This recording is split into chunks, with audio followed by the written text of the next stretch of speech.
मान लो आपके पास 100 रुपये है और आपको या तो एफडी करा सकते थे या स्टॉक मार्केट में डाल सकते थे। अब आप सोचोगे कि रिटर्न कहाँ ज़्यादा मिलेगा।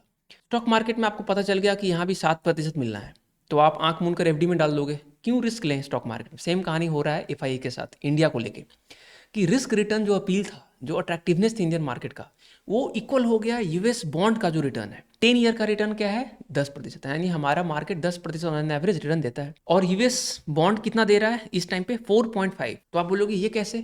4.5 तो बहुत कम है, 10% ज़्यादा है, तो उनको इंडिया में इन्वेस्ट करना चाहिए। बट डॉलर इक्विवेलेंट रिटर्न कितना है? क्योंकि वो रुपया तो नहीं ले जाते ना, वो डॉलर लेके आते हैं, रुपया में कन्वर्ट होता है, फिर वो इन्वेस्ट होता है, उसके बाद कैपिटल गेन टैक्स लगता है, अमेरिका में टैक्स नहीं है, फिर वो डॉलर में कन्वर्ट होता है, तब तक करेंसी डिप्रिशिएट हो चुकी होती है, तो डॉलर इक्विवेलेंट रिटर्न बहुत कम हो जाता है। तो मान लो कोई इन्वेस्टर है जो कि डॉलर एक लगाता है इंडियन मार्केट में 2025 में मान लो, और अभी एक्सचेंज रेट 86 रुपया है, यानी वो 86 रुपया इंडियन मार्केट में लगा। एक साल बाद 10% रिटर्न मिलने वाला है, ठीक है, 10% रिटर्न। 10% कितना होता है? 86 का 8.6, यानी कि उसका कैपिटल बनने वाला है 86 प्लस 8.6 रुपया। लेकिन 8.6 पूरा घर नहीं ले सकता, एक कैपिटल गेन है, इस पे लग जाएगा 12.5% टैक्स। तो इसका 12.5% टैक्स हटाने के बाद ये बच जाता है 7.5, ठीक है, यानी 86 प्लस ये आपका नेट रिटर्न हुआ, जो कि ये आ जाएगा 93.5 रुपया।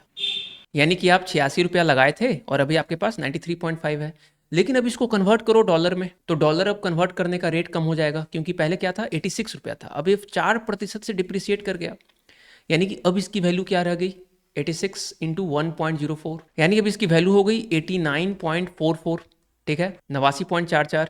तो 93.5 कितना डॉलर वो घर ले जा पाया? तो 93.5 रुपया जो था, इसको अब 89.44 रुपया से कन्वर्ट करोगे तो ये आता है 1.045 डॉलर। यानी कि कितना प्रतिशत रिटर्न वो कमा पाया फाइनली? 4.5। तो 4.5% रिटर्न ही कमा पाया इंडियन मार्केट से।